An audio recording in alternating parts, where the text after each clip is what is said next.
Hello, ഞാനിന്ന് ചെറിയൊരു video നിങ്ങൾക്ക് പങ്കുവയ്ക്കുകയാണ്. ഒരു വട്ടയപ്പം എങ്ങനെയാണ് ഉണ്ടാക്കുന്നത്. അത് ഞാൻ കള്ള് ഉപയോഗിച്ചിട്ടാണ് ഉണ്ടാക്കുന്നത്. ഈസ്റ്റ് ഇട്ടിട്ടും നമുക്ക് ഇതേപോലെ തന്നെ ഉണ്ടാക്കാം. കള്ള് തന്നെ വേണമെന്നില്ല. എനിക്ക് കള്ള് ഇവിടെ നിന്ന് കിട്ടിയത് കൊണ്ട് ഞാൻ കള്ള് എടുത്തു വെച്ചെന്നേ ഉള്ളൂ. അപ്പം ഞാൻ ഇതിനായിട്ട് എടുത്തിരിക്കുന്ന സാധനങ്ങളിൽ പറയാം. 2 നാഴി പച്ചരിയാണ്. 2 നാഴി കറക്റ്റ് എടുത്തിട്ടുണ്ട്. തേങ്ങ 1 മുറി. പച്ച തേങ്ങയാണെങ്കിൽ ഏറ്റവും നല്ലതായിരിക്കും. ഇത് പാല് പിഴിഞ്ഞ് ആ പാല് കൊണ്ട് ഈ അരി അരച്ച് ചെയ്യാം. നമുക്കിതിനധികം വെള്ളം വേണ്ട. അപ്പത്തിനൊക്കെ ഉണ്ടാക്കണ പോലെ അധികം വെള്ളം വേണ്ട. വട്ടയപ്പത്തിന് കുറച്ച് വെള്ളം കുറവ് മതി. അപ്പം നമുക്ക് പച്ചത്തേങ്ങ ഉണ്ടെങ്കിൽ അത് നന്നായി അരച്ചാൽ മതി. പേസ്റ്റ് പോലെ അരച്ചാൽ മതി. ഇല്ലാന്നുണ്ടെങ്കിൽ പാല് പിഴിഞ്ഞെടുത്തിട്ട് അത് ചേർക്കാം. ഇനി ഇതിൽ പഞ്ചസാരയാണ്. പഞ്ചസാര നമുക്ക് ഏലക്കായും ജീരകവും കൂടി പൊടിച്ചെടുക്കാൻ വേണ്ടി കുറച്ചെടുക്കാം. അതിനോടൊപ്പം തന്നെ ഈ വട്ടയപ്പത്തിന് ചേർക്കാൻ വേണ്ടി മധുരത്തിനനുസരിച്ച് ഓരോരുത്തർ എടുക്കുക. ഞാനിപ്പോൾ ഇവിടെ 1 കപ്പ് എടുത്തിരിക്കുന്നത്. അപ്പോൾ ഓരോരുത്തരുടെയും മധുരം കൂടുതൽ വേണോ കുറവ് വേണോ അതിനനുസരിച്ച് നമുക്ക് എടുക്കാം. ഓക്കെ, ഇനി നെക്സ്റ്റ് ഇതിൽ കള്ള് ഞാനിത് എത്രയാണ് എടുത്തിരിക്കുന്നത്. 1 ഗ്ലാസിന്റെ 1/4 ഭാഗം എടുത്തിട്ടുണ്ട്. ഇത്രയും കള്ള് മതി നമുക്ക്.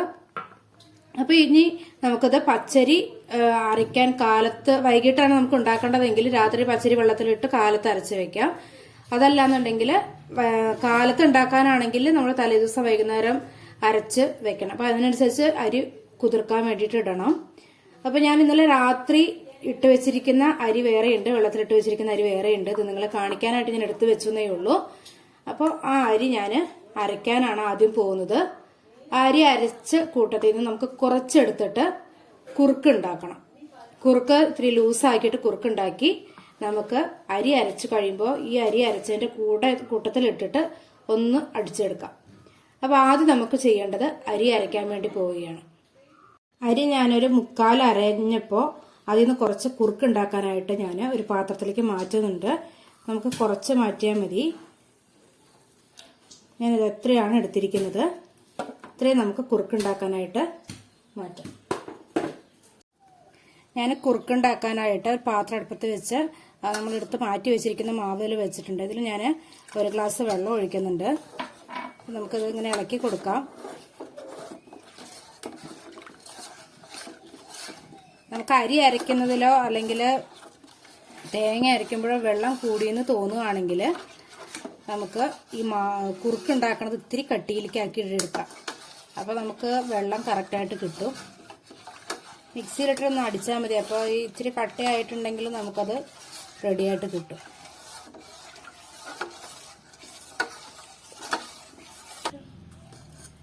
നമ്മുടെ കുറുക്ക് റെഡി ആയിട്ടുണ്ട്. ഞാനിപ്പോൾ ഒരുപാട് ലൂസാക്കിയിട്ടില്ല, ഇച്ചിരി കട്ടിയാക്കിയിട്ടുണ്ട്. നമുക്കിനി ഇത് ആറട്ടെ അവിടെ ഇരുന്നിട്ട് ആ സമയം കൊണ്ട് നമുക്ക് മാവ് ഒന്ന് ശരിയാക്കാം. ഇത് ആറി വരുമ്പോഴത്തേനും നമുക്ക് ആ മാവിൻ്റെ കൂടെ ഇതും കൂടി മിക്സ് ചെയ്തിട്ട് ഒന്നും കൂടി അടിച്ചെടുക്കാം. നമ്മുടെ മാവ് അരച്ച് റെഡി ആയിട്ട് ഞാനൊരു പാത്രത്തിലേക്ക് ഒഴിക്കുകയാണ്. നമുക്ക് ഈ ജാറിൽ തന്നെ കുറുക്കുണ്ടാക്കിയത് പകർത്താം. ഞാനിതില് കുറുക്ക് ഇട്ടിട്ടുണ്ട്. ഇനി ഇതിലേക്ക് ആ കള്ളും കൂടി ഞാൻ ഒഴിക്കുകയാണ്. നമുക്ക് വെള്ളം കറക്റ്റ് ആവാൻ വേണ്ടിയിട്ടാണ്. അതിൻ്റെ ഒപ്പം തന്നെ പഞ്ചസാരയും കൂടി ഞാൻ ഇടുന്നുണ്ട്. നമുക്ക് ഒരടി അടിച്ചിട്ട് മധുരം ഉണ്ടെങ്കിൽ ഓക്കെ, അല്ലാതെ പോരാന്നുണ്ടെങ്കിൽ ഒന്നും കൂടി പഞ്ചസാര പോരാത്തതിട്ടിട്ട് ഒന്നും കൂടി അടിക്കാം. നമ്മുടെ കുറുക്കും പഞ്ചസാരയും കള്ളും കൂടി മിക്സ് ചെയ്ത് അടിച്ചത് ആയിട്ടുണ്ട്. ഞാൻ ഇതും കൂടി ഇതിലേക്ക് ആഡ് ചെയ്യുകയാണ്. ഈ പരുവത്തിലാണ് കിട്ടിയിരിക്കുന്നത്.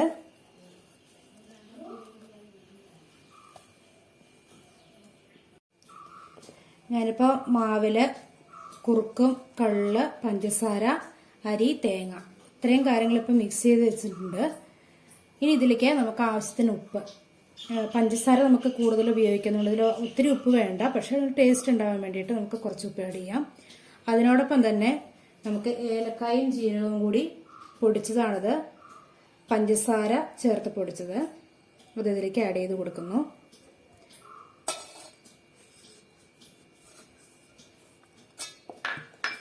ഇനി ഇതെല്ലാം കൂടി നന്നായി മിക്സ് ചെയ്ത് വെക്കാം.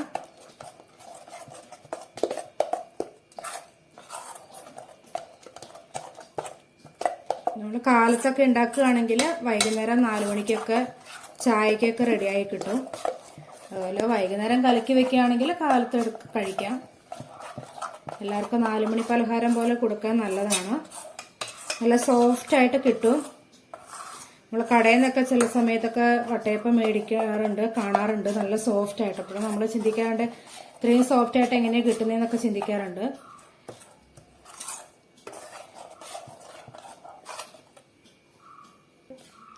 നമ്മുടെ മാവ് എല്ലാം റെഡി ആയിട്ടുണ്ട്, കലക്കി വെച്ചിട്ടുണ്ട്. നമ്മൾ കള്ള് യൂസ് ചെയ്യാം, അതുപോലെ ഈസ്റ്റ് യൂസ് ചെയ്യാമെന്ന് ഞാൻ പറഞ്ഞിട്ടുണ്ട്.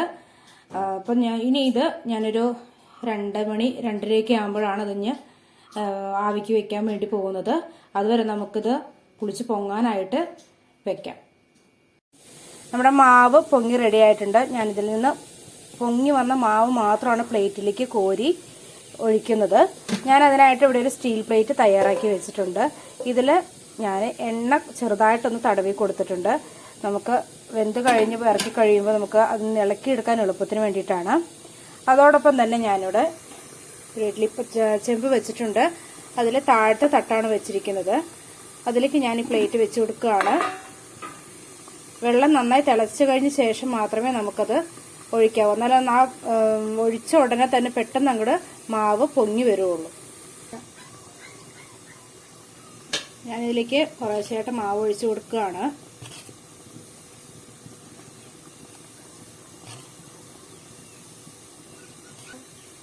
ഞാൻ മാവ് പ്ലേറ്റിൽ ഒഴിച്ച് റെഡിയാക്കിയിട്ടുണ്ട്. നമുക്ക് ഇതിൽ കശുവണ്ടിപ്പരിപ്പ് മുന്തിരിയൊക്കെ ആഡ് ചെയ്ത് കൊടുക്കാം, മുകളിൽ ഒരു ഡിസൈനൊക്കെ വരുത്തി കൊടുക്കാം. പക്ഷെ എൻ്റെ കയ്യിലില്ല, എൻ്റെ തീർന്നു പോയി. ഞാൻ തൊട്ടടുത്ത കടയിൽ ചോദിച്ചപ്പോഴും കിട്ടാത്തതുകൊണ്ടാണ് ഞാനത് വെക്കാത്തത്. ഇത് നമുക്ക് തുടക്കത്തിൽ കുറച്ചിട്ട് കൊടുക്കുകയാണെങ്കിൽ അത് താഴേക്ക് പോകും, മാവിൻ്റെ ഉള്ളിലേക്ക് പോകും. ഇത് കഴിഞ്ഞൊരു ആവി വന്ന ശേഷം ഒന്നും കൂടി വെക്കുകയാണെങ്കിൽ അത് മുകളിൽ തന്നെ നിൽക്കും. അപ്പോൾ നമുക്കത് മൂടാം. മൂടിയൊരു 10 മിനിറ്റ് മതി. 10 മിനിറ്റിന് ശേഷം നമുക്ക് ഇത് ഓപ്പൺ ചെയ്ത് നോക്കാം. നമ്മുടെ വട്ടയപ്പം റെഡി ആയിട്ടുണ്ട്. ഞാൻ ഇടയ്ക്കൊന്ന് തുറന്ന് നോക്കിയിട്ടുണ്ടായിരുന്നു. അപ്പം ഞാനിങ്ങനെ നമുക്കത് സ്പൂണും കൊണ്ടോ അല്ലെങ്കിൽ ഒരു ഈർക്കിളിയും കൊണ്ടോ ഒക്കെ ഇങ്ങനെ തൊട്ട് നോക്കി കഴിഞ്ഞാൽ അറിയാം ഇതിലൊന്നും ഉണ്ടാവില്ല, വെന്തിട്ടുണ്ട്. പിന്നെ നമുക്ക് ഇതിനെ എടുത്തിട്ട് പുറത്തേക്ക് വയ്ക്കാം.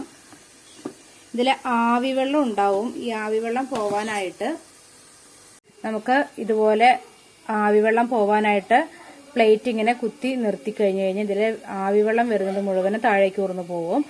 നമ്മൾ നേരെ മലത്തി വെക്കുകയാണെങ്കിൽ ഇതിൽ ആവിവെള്ളം അതിൽ തന്നെ നിന്നിട്ട് പിന്നെ നമ്മൾ കട്ട് ചെയ്യുന്ന സമയത്ത് ഒരു ഈർപ്പം പോലെ തോന്നും. അപ്പോൾ അതിനേക്കാൾ നല്ലത് ഇങ്ങനെ വെക്കുകയാണെങ്കിൽ നമുക്ക് അതിൽ ആവിവെള്ളം താനെ പോയിക്കോളും. അപ്പോൾ നമുക്കതിന്ന് തണുക്കുന്ന വരെ വെയിറ്റ് ചെയ്യാം. അപ്പോൾ നമ്മുടെ വട്ടയപ്പം റെഡി ആയിട്ടുണ്ട്. ഞാനത് കട്ട് ചെയ്ത് വെച്ചിരിക്കുകയാണ്. ഞാനത് പീസ് എടുത്ത് കാണിച്ചു തരാം. അപ്പോൾ നമ്മുടെ വട്ടയപ്പം നല്ല സോഫ്റ്റാണ്, കാണുമ്പോൾ തന്നെ അറിയാം നല്ല സോഫ്റ്റ് ആയിട്ടുണ്ട്. കള്ളം ഒഴിച്ചാൽ മാത്രമല്ല ഇങ്ങനെ ആവുന്നത്, നമുക്ക് ഈസ്റ്റ് ഇട്ടിട്ടുണ്ടാക്കിയാലും നമുക്കിതുപോലെ നല്ല സോഫ്റ്റായിട്ട് കിട്ടും. നമുക്ക് ഞാൻ പറഞ്ഞു നേരത്തെ കശുവണ്ടിപ്പരിപ്പോ മുന്തിരിയൊക്കെ ആഡ് ചെയ്താൽ നല്ലതായിരിക്കും. പിന്നെ മധുരം നമുക്ക് ഇഷ്ടത്തിനനുസരിച്ച് നമുക്ക് മധുരം ഉപയോഗിക്കാം. ചിലർക്ക് കുറവായിരിക്കും, ചിലർക്ക് കൂടുതൽ വേണം. അപ്പോൾ എന്തായാലും ഈ വട്ടയപ്പം എല്ലാവർക്കും ഇഷ്ടപ്പെട്ടു എന്ന് കരുതുന്നു. എല്ലാവരും ഒന്ന് ട്രൈ ചെയ്ത് നോക്കുക.